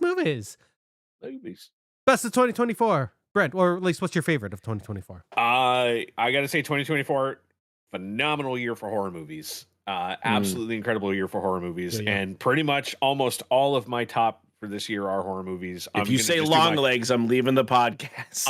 I'm literally I am not. I enjoyed Long Legs. I enjoyed it. Still haven't seen it. but it was overhyped. Hmm. But I mean, some of my favorite movies this year, like horror movies, Abigail was such an incredible, fun movie to watch. That was a great one. In a Violent Nature was such an original concept for a horror movie that a lot of people found very boring and I found very riveting. But hands down, favorite movie of the year. And I'm happy to see that the awards community is also agreeing with this. But my favorite movie of the year was The Substance. Nominated for 5 Golden Globes today, including Best Picture, Best Actress, Demi Moore, Best Supporting Actress. I have to look up her name again. I've been trying to carve out time Margaret Qualley. to see this movie because I specifically wanted to see it in theaters because I've been too. seeing a lot of films at the Playhouse, which has been great. But it's out of the Playhouse now, so I'm gonna have to get it on digital, I guess, because I heard how good it was and how many great references it had, and I'm like, I need to see this movie. I heard this is a good audience movie. Mm-hmm. Yeah, it's like I watched it by myself and I was glued to it the entire time. And it's weird because I'm not normally into movies. Like it's been weird that a lot of the movies I like this year are movies that are very quiet, very calm, and I usually like the more kind of in my face things and less introspective. And this one, like there's not a whole lot of dialogue in this movie and I still was like glued the entire time. Demi Moore does such an amazing performance. And I don't care that the whole movie is about her wanting to look young and beautiful again. She is stunningly beautiful at for a woman of that age. Like, oh my God. But yeah, incredible performance for her. Dennis Quaid, to me, like when he is on screen, he steals this movie. Why he didn't get a nomination is beyond me. Because he made Reagan. Yeah. But yeah, for anyone who doesn't know, like the general synopsis is that Demi Moore plays an aging actress who's basically being aged out of Hollywood, who gets offered to take part in a program known only as The Substance, which will help her gain her youth back. And it does so in a very weird way, in which now the younger and older version of her, although they're meant to be symbiotic, begin to resent each other for various reasons. Ooh. And what culminates in is probably the greatest body horror movie since The Fly. It is disturbing at times. It is sickening, but it is riveting the entire way through. Incredible. Like, yeah, I can't say enough good things. I want to see this movie so badly. So badly. I know all of us have said that. I know, Hawk, did you get a chance to watch it? Not yet, no. I know No, it there was, a I think it few was I you wanted and to check me. out. And Yeah. Dave all. Maybe we should all watch it and go do a podcast on it. Yeah, I'm fine with that. Because I want to see it real bad. Yeah. Any questions for Brent? Thoughts about this movie? I think we all just want to see it. Just watch it. Yeah, I'm gonna. I don't want to know more because I just want to watch it. Yeah, it's best you don't know a whole lot going into it. I knew absolutely nothing going into this movie, and I was glued to it the whole time. The stuff I saw when it was first announced, I was like, oh, I don't think I'm into that. Just because, like, that's sort of what the subject matter is. I'm like, I don't think that really speaks to me, obviously. I'm not an actor. I'm not a woman. I'm not particularly old. So I'm like, oh, it's not going to be... And then just, like, more I heard about it, I was like, oh, this is like a sleeper. There is a sequence in the movie in which Demi Moore is set to go on a date with a guy she runs into who she apparently went to, like, elementary school with. And she just wants to feel pretty again, so she agrees to go on this date with this, like, Joe Nobody. And the whole sequence of her getting ready for the date is one of my favorite scenes that I've ever seen in a movie. I won't say anything more than that, but it's beautifully done. All right, episode done. We're gonna go see this movie now. All right. Yeah, that's a great pick, Brent. I knew you were gonna pick it too. Hawk. Oh boy. Your favorite film of this year. Yeah, I know. I'm so sorry, Dave. It's Long Legs, isn't it? You gonna say Long Legs? That movie? Let me explain. What? I liked it. It's just what? I'll let him talk and then I'll comment after. There's a lot of, like a lot of the big movies this year, and that. Okay, look, it's been a difficult year as far as like. I love that right now everyone is forgetting Mortal Kombat. Oh, that was this year? No. What? That was No, I'm last saying year, that right wasn't it? now, Dave's reaction to Oh. Hawk is like good. We're all past the reaction to me. I mean, Oh. Mortal Kombat was fun. I did not have fun watching Long Legs. I saw it with my girlfriend. We were both going the whole time. Like, Yep. Go ahead.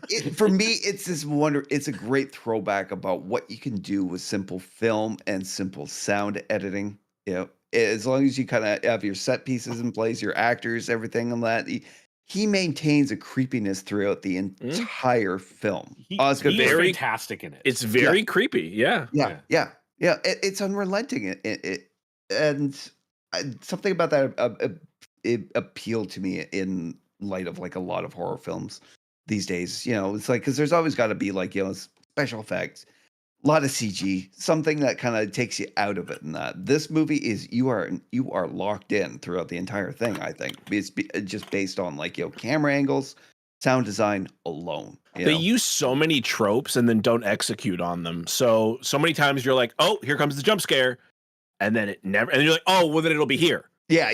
Oh, well then it'll be here. They have you And then focusing on like negative space and that they never use constantly. So you're just always on the hook. But like it wasn't suspenseful to me to that. It was just a creepiness, right? Like it never built anything other than creepiness for me. And I'm like, that's not like I like suspense, I like horror, but like I don't want to be creeped out at the like I don't want to like but it's a horror movie. It's a thriller horror movie.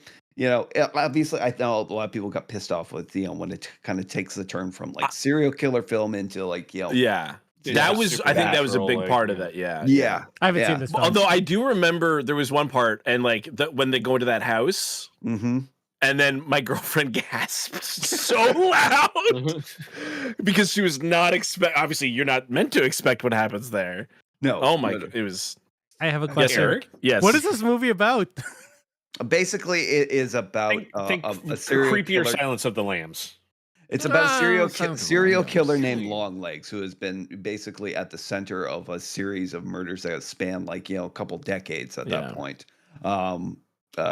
There's always a letter left behind. He somehow never makes contact with the family that the FBI can prove, but every time there's a letter and a cipher that he includes. It's always a case where it's a family annihilator, term from the 90s. Like this thing, this thing employs so many tropes and that go back from the 90s, has to do with serial killer culture and that. It pulls on a lot of different threads, right? But yeah. It felt to me, it felt like it was going to be a little bit of Manhunter. Yeah. Or a little bit of Mindhunter from Netflix, and then it just kind of turned away from that. I think it needed to stick with the direction is the problem. The way it diverted towards the end is really weird. Yeah. My issue with it was just that, and maybe it's because of the way my brain works. Like I overanalyze things constantly, and I knew 10 minutes into that movie how the movie was going to end. And nothing that happened along the way, I was wanting the movie to surprise me in some way, and it just didn't. I just knew everything that was going to happen. And I don't know if that was similar for everybody else, but and I'm not going to say why because Eric hasn't seen it, but I'll watch it. Here's the thing. It is a creepy movie. It is incredible performances. I love Nicolas Cage in it. I love Alicia Witt as the mother. Blair Underwood gives very understated role. Except at the end. Micah Monroe, why she is not so much more famous than she is, astounds me because she just constantly turns in incredible. From this, It Follows, The Guest, she is consistently giving incredible performances, and she does so incredibly well in this movie. And that saved it for me was the performances, but just the way it played out and the predictability of it. Plus, it was really overhyped. Sure, it was but then again, really overhyped as being scary, and I was like, "This is not." But I mean, that's the whole point for a low-budget horror film, and it's like they maintain, you get that hype going, and that you turn like a low-budget horror film into an indie success. It was a victim of its own. It was a victim of its own success. Sure, is what it boiled down to for me. Sure, but still an enjoyable movie. I won't knock it. It was definitely, I would put it on the plus column. But it definitely was. I felt like it could have been so much more. For me, the choice was basically because it's a movie I thought about, pretty much like consistently after I saw it. I thought about it a lot, Yeah. and trying to like kind of dissect it, and there are a lot of layers to it in that, and a lot of it goes back to Osgood Perkins, the director. Mhm. Very strange family history. His father was Anthony Perkins, the star of Psycho. Yeah. Oh shit. And his mom, Oh, you could see when you look at Osgood, he Oh, looks yeah. like that guy's kid. yeah. Oh, Also, yeah. like, I don't remember him as like from Legally Blonde. Mhm. Like it's strange, right? But I think in some ways it's a very personal story for him. That secret that his parents kept, and that he always knew that there was something a little off in the house, and that Mhm. and his mom died on 9/11. She was on the flight 11. Oh shit. Yeah, very very strange history. And I Unlucky think family, I guess. I know. But yeah, for some reason, this movie just stuck out for me in 2024. I Wow. guess I'll have to watch this. I mean, everything Hawk recommends me, I generally like. Yeah, So- if you don't know a lot about it, Eric, you're in a good position. I Okay, think sure. I think if there wasn't so much hype behind it, if there wasn't so much advertisement and so much like build for it, and built so much anticipation in me that it just couldn't live up to Like, it. So if you have yeah. no anticipation going in, chances are you're going to yeah. enjoy it a lot. I more. remember seeing posters for this, but not knowing Mhm. this was during Yeah. like the months I was not mobile. So Yeah, but- I was just like, Nicolas Cage is like, this is one of his best performances. Like, I think so. And Like the whole yeah. concept of long legs, yeah, it's they gave Nicolas Cage the chance to play Nicolas Cage. Like they said, just do what comes natural to you, and he knocked it out of the park. Like, for weeks I was just singing in my head, "Let me in now, and it could be nice." For some reason, I was just singing that all the time, like for weeks afterwards. Hawk, you're a fucking psychopath, man. I don't know why, but that's pretty funny. Fucking hell. Have you guys seen Dream Scenario, his movie? I have No, it. I have it. It's on to watch. I keep forgetting about it. I would love to know what you guys think, because I think he's great in that film too. I got really wanna so see that. many It's Nick such an Cage things to interesting catch movie. up on. No, I haven't even like- seen The Color Purple. Is it The You Color know- Purple or Color Out of Space? Sorry, not The Color Purple. Yeah, I was gonna say The Color I Purple watched is a that. very It's old actually- movie. it's Oh, pretty Purple, good. I got a whole bunch of Nick Cage to catch up on. Yeah. The one I really want to see is The Unbearable Weight of Talent, because like That I watched that a bunch of also that. is It's on really my- good. Yeah, I like it's that really one too. good. All right, Dave, Ugh. your movie. I assume it's I Long get Legs as well. so I'm thinking about because like I haven't seen Cuckoo, and I'm like I think Cuckoo's the movie I probably wanted to see instead Oh, of. I wanted to see that. yeah, too. I haven't. I have it on my down. I watched my girlfriend and I went and saw Heretic 2 weeks ago, I think, which she called Heretic, which I thought was funny, and I liked that movie until the very end, basically, and then I was like, oh, okay. So I did, every horror movie's gotta have a twist, and that twist I was just whatever. Oh, Yeah. But Smile otherwise, This movie is Trap. it's Smile too, isn't it? my movie of the year, no, it's not gonna be a horror movie. If it's The Crow, I quit the podcast. Fucking, I haven't seen Crow. it. Here's the problem. I actually haven't seen a lot of movies this year because I bet mine would have been The Substance if I had seen it. Because I think, was it last year when I stole yours, Brent, which was 2 years ago. Yeah, Wrath of Man. Oh fuck, I love Wrath of Man. Yeah, you and I have very similar tastes. It's true. Ultimately, so. It's true. Because all I could remember seeing this year, other than like movies that are already like I went and saw The Mummy in 35 millimeter last week, which came out in 1999, which is why 1999 is such a good year for movies. I've seen Monkey Man, The Fall Guy, Woman of the Year, and Alien Romulus. And the movie I probably had the most fun with those is probably The Fall Guy. The Fall Guy was a good movie. It was really good. It was really good. It's a little bit of the other guys, right? With Ryan Gosling still playing that kind of like. I was made for love. Or So you mean good. the nice guys or the other guys? No. Oh yeah, the nice guys. Nice Yeah, he Guys, plays a yeah. little bit of. He plays a little bit of that in this. Okay, I Yeah, like. the I other love guys the was nice Mark guys. Wahlberg. Yeah. Yeah, Will Ferrell. yeah. The Fall Guy was great. I would recommend Woman of the Year though, especially as a man. I really if you wanna wanna, see that. it's really hard to just because my girlfriend was telling me, she's like, that movie is what it feels like to be a woman. So it's just like existing as a woman, just like You mean Woman of the Hour? That one? What did I say? Woman of the Year. Woman of the Hour. That's the Yeah. that's the About the what's her- dating game killer. It's a Yeah, true yeah, yeah. story. And it and again, yeah. Oh, I I know really I know the story about the we video game just killer. were like, what? Because she kept wanting to see. She's like, oh, let's watch Speak No Evil, and I was like, Brent said we would hate ourselves after watching that movie, so probably not. Anna What's Kendrick Speak directed No this movie, Evil? and she was talking about See- how Is it not Speak No Evil? The one with James McAvoy?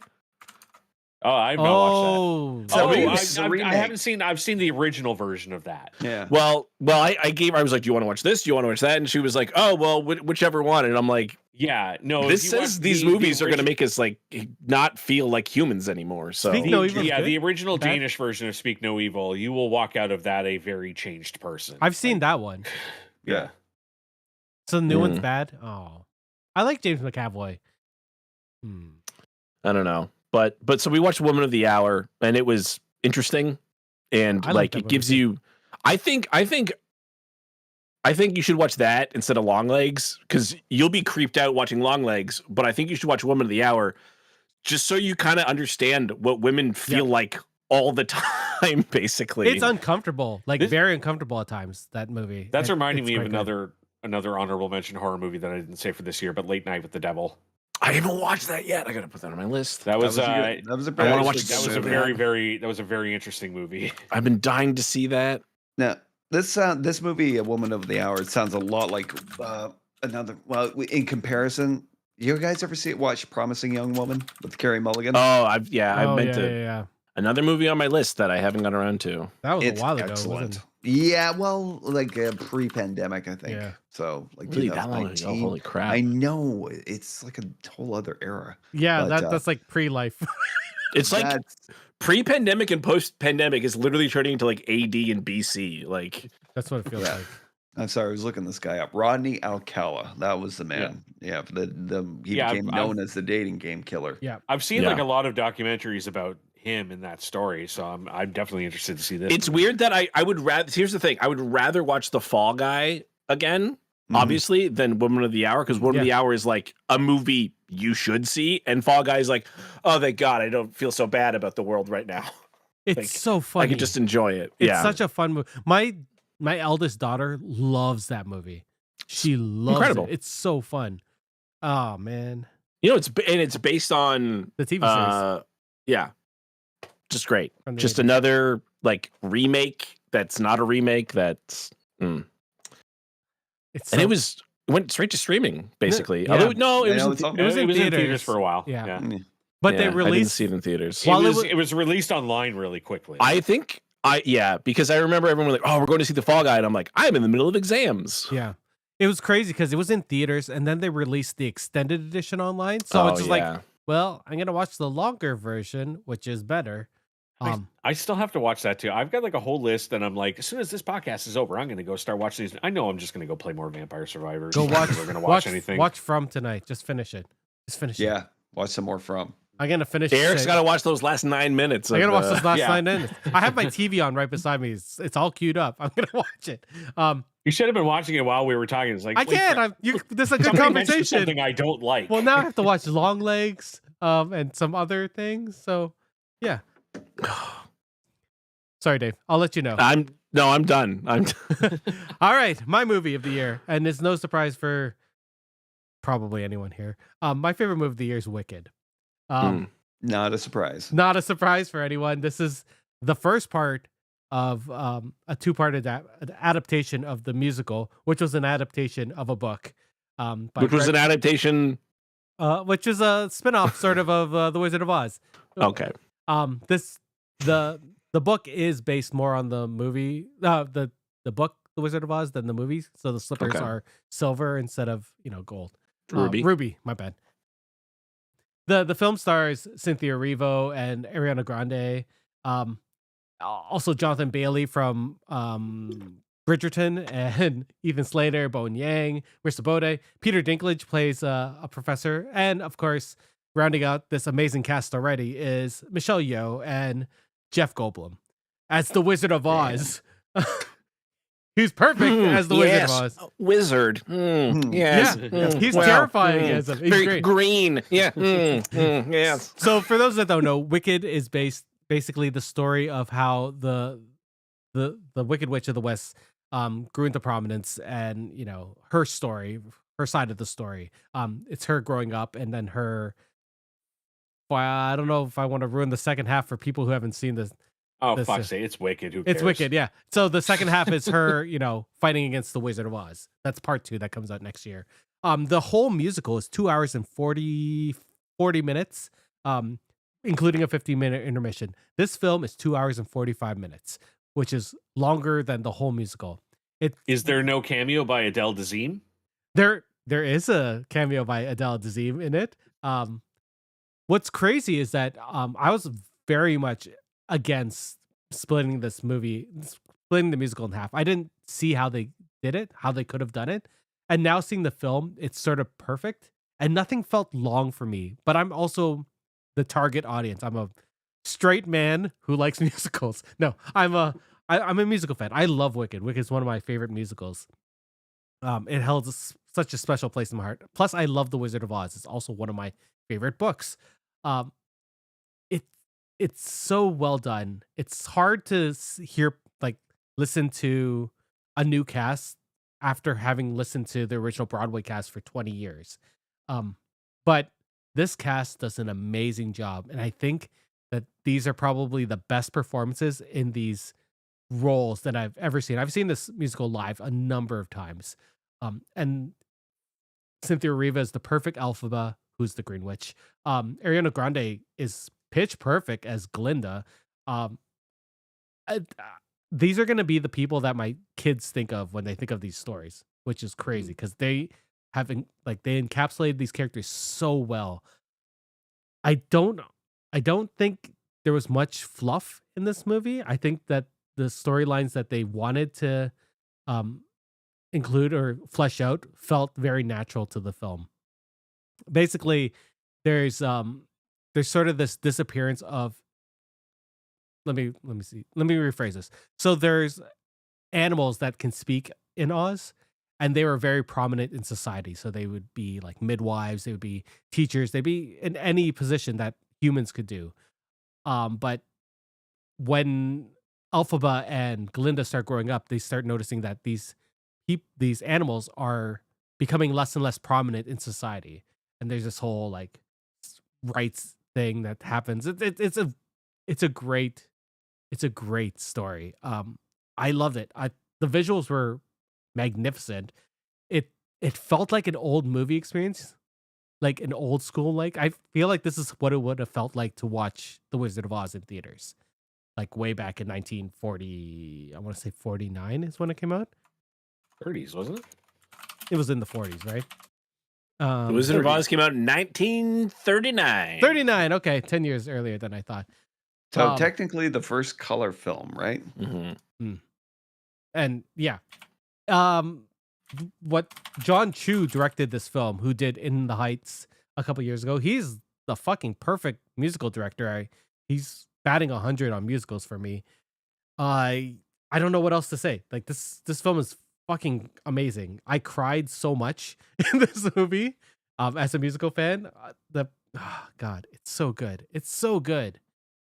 Yeah. I was at my sister's house the other night for dinner, and I think she spent about a good 25 minutes telling me about everything about this, because she was just obsessed. She took her, she's like kind of co-mother. Yeah. She's kind of co-mother to her best friends, like, daughters and that. And it's like, this was, their outing on that last week to see this, and she can't stop talking about it, how good it was.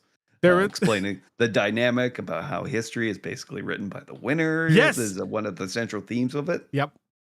There was a sequence where so we went for my eldest daughter's birthday party. So there was like 9 kids, and every time they had to go to the bathroom, because it's a girls' bath, they had to go to the girls' bathroom. Megan would go with them, and one time she was coming back, and I was just sitting there like, it's just so beautiful. And Megan's like, God damn it. It was one night without crying. I like the idea that Eric is with 10 women and he's the one crying. Yeah, I know. Me and Meg were both crying throughout the film, but like, oh, sure. And sure. Yeah. I think I may have cried more. But Oh, remember what the Big Lebowski said? Strong men cry. Yeah, it's true. I highly recommend this. Like, see this in theaters if you're a musical fan. It it was amazing. It was amazing. Like amazing. Okay, like Brent. Okay, before I start crying, your other your shout I've already really mentioned my honorable mentions, like just all the other strong horror movies of the year. Just don't watch The Crow. That's the only thing. This is Oh the my worst god, movie of that the year, movie was so but bad. no, Abigail, a lot of fun. In a Violent Nature, if you haven't seen it, is I highly recommend checking that one out. It's a great independent horror movie from this earlier this year. Other than that, yeah, just strong year for horror. For sure. Abigail's so good. Hawk. Yeah, same. Although I kind of want to give a shout out to stuff I haven't seen, including something that hasn't been released yet. It's coming out towards the end of the month. I am so looking forward to Robert Eggers' version of Nosferatu. Oh yes. Yeah. I was really disappointed that Willem Dafoe was not playing Nosferatu, since he was obviously Nosferatu in Shadow of the Vamp. Yeah. Yep. Yeah. But instead he's playing Abraham Van Helsing, and I'm Yeah. like, you know what? It's Robert Eggers. Like, he hasn't made a bad movie yet, so I mean, I'm not, should we do an outing in Hamilton to see this film? yeah, come to Yeah. the Playhouse. Yeah, I'm down. I sort of want to see it on the biggest screen. So You should come to the Playhouse here. I know I like the Playhouse too. It's such a good vibe. All right, we'll figure it out. Maybe we'll get Steve to come down. Dave, shout outs. I'm gonna say if since you shouldn't watch The Crow, if you want a nice fun, I'm just gonna go with fun movies, man. Not that I loved it, but Boy Kills World, That was a lot of fun. That was lot better. You Yeah. could do a lot, but it's basically The Crow without all the goth If you're stuff. gonna watch one Bill Skarsgård movie this year, make That's it right. that one. Yeah. And then go watch the 1999 The Mummy. Because Can it I- can't go wrong. That movie's Can so I tell good. an interesting story about The Mummy? Yes. Sure. So back No. in '99, for my 19th birthday, my parents took me to LA because I always wanted to go there. I was a really big movie buff. I wanted to go see it, and one of their friends that lived down there knew a guy who worked at the post-production sound building that did like all of the big like Hollywood stuff and everything. So he got us a private tour to go through. At one point I walked into a studio. They brought us into a studio, and I see somebody leaving through the other door. And I was like, "Oh, what's going on in here?" And they're like, "Oh, we're doing that NASA show from Earth to the Moon." Oh, that was Tom Hanks that just walked out, by the way. But as we were walking through one of the rooms we went by, I'm like watching them record something on DVD, and I look over, and it was The Mummy. And it was 2 months before it came out in theaters, and I'm sitting there watching it on this little screen on a booth, and I'm like, "What are they doing?" They're like, "Oh, they're recording the Spanish subtitles and or the Spanish dialogue and everything for the audio track for the DVD." And I'm like, "I'm watching something that doesn't come out for 2 months right now. This is That's fucking amazing. incredible." That's so awesome.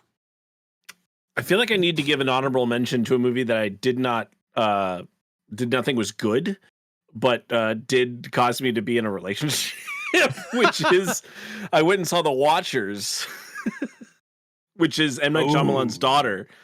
And because my now girlfriend, we just made fun of it the whole time. We just joked around. That movie was bad. So if there's someone you like out there, and maybe go see a movie. I mean, if you're gonna watch a both movie date together. promoting M. Night Shyamalan's daughter, you might as well make it that, not Trap. I Trap was gonna say I want to see Trap because I've heard interesting things. Like it If might be Trap- related to the Glass Unbreakable universe. I didn't finish So it. Trap is a great first 30 minutes of a movie, and then that's my favorite and then it's a 30 horrible minutes. hour promotion of how good his daughter is. Okay, good, because I watched the first 30 minutes. She's an actress in it, or She's the pop star. She becomes the lead in the What? movie She's- halfway how? through. How? but she also It makes no directed and sense. wrote The Watchers. But It makes Hmm. absolutely no sense. The entire movie was just M. Night Shyamalan going, "My daughter is the most talented." So- person ever. Also, here, have a movie. Can I spoil the twist in The Watchers for people? Yeah, Sure. I don't care. So it's about fairies. Mhm. Okay. And now Okay. every woman in the world is reading that series, Court of Thorns and Roses, or whatever, Yep. that's about fairies. Yep. So I just think there's some kind of weird connection there. It's they have a box set at Costco right now for all 4 of them. Thank God there's only 4. So far. So Brent, for Trap, I watched up until they were backstage, and they were, I guess the dad was talking to the pop star in her dressing room, and then I was like, I'm tired, I'm going to sleep. Yeah, that's around the point where the movie flips and she becomes the lead of the movie. I like they did the camera literally just goes like and goes behind her instead, and now it's like a video game, and she stands up and starts walking around. And you follow her. I don't want to spoil it for anyone else, but Eric, if you want to know afterwards, I will tell you. Yeah, how tell me happens. afterwards. It's I don't want to watch more of it. That's the sad thing. I was like, I'm bored now. No, I will tell you so you don't have to. Okay, for me, was there anything else, Dave? Oh, did anybody mention the wild robot? That's in mine. I haven't seen it yet. Oh, well then talk about it. All right. So because I fell asleep during it. The Wild Robot is such a good movie. It's like my second favorite robot movie behind Iron Giant. It's such which came out in 1999. Yep. It's based on the 2016 novel. It follows Roz, which is a service robot who gets lost in the wild and ends up becoming friends with nature there and trying to save like this wildlife area. It's such a good movie. It's really cute. It's cute. The acting is very good. Really Animation's amazing. Napita Luongo plays Roz, so she's always compelling in every movie she's in. That movie was crazy good in that the Quiet Place Day One. I still gotta finish that movie. But this is this is my favorite animated movie of the year. I will, because speaking of animated movies, I will give an honorable mention to one that I have not watched, but I've got it to probably watch either tonight or tomorrow. But I've heard incredible things about it. Flow. I don't know this one, so I'm gonna have to look it up later. If I'm talking about animated films, Transformers 1 is probably the second best Transformers movie behind the motion picture, the original 1986 I wanted to skip it, and then my entire Discord was like, it was great, including Harcroft, who normally hates stuff. So I was like, oh, I guess I gotta go watch it. It's so good. One of mine and Hawk's friends did a script doctoring on it. So that's cool. It's such a good movie. And then the final movie, which I just fucking adored, I thought it was just a fun movie to watch, was Saturday Night, which is about the first night of Saturday Night Live.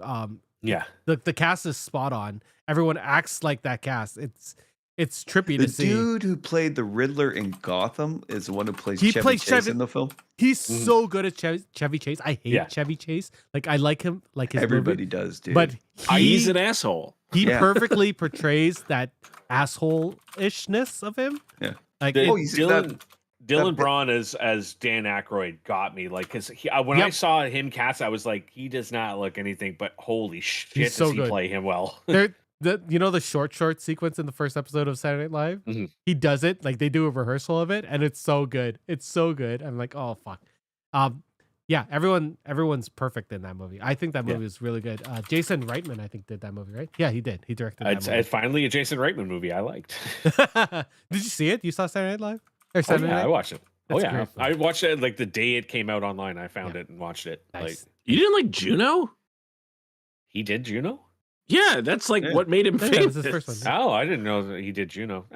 Also, Juno. Thank You for Smoking, which is an incredible film. Juno is all right. Thank You for Smoking, I don't remember. I'm making a reference to how much I hated fucking Go watch Thank You for Smoking. That's a 10 out of 10 movie. No, I've seen it. I just don't remember it. I'm making reference more to how much I absolutely detested Ghostbusters. Afterlife or Frozen Empire? Afterlife. Frozen Empire, I didn't even get halfway through that movie before I shut it off. Frozen Empire was such a weird movie. The effects in Frozen Empire were very good.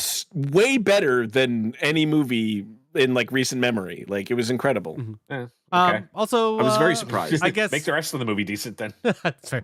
I guess final shout out for Dune 2. That also came out this year, and that movie was. Yeah, I guess. I love that movie. Do you? I did. Okay. I did. Man, what a like for a lot of people. It definitely changed things. But yeah, I still liked it. I enjoyed it. It was a good D-box experience.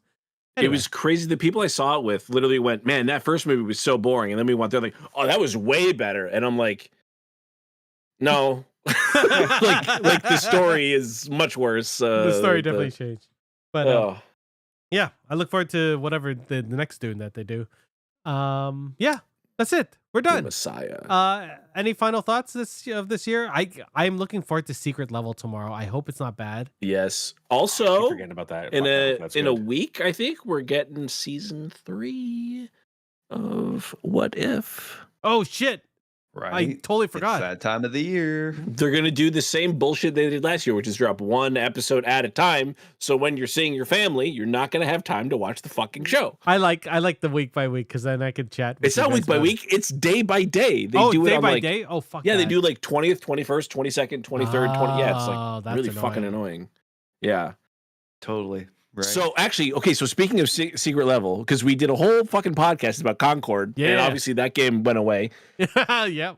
The Secret Level Concord level is not about the characters we saw in the other Concord trailer or who were even in the game.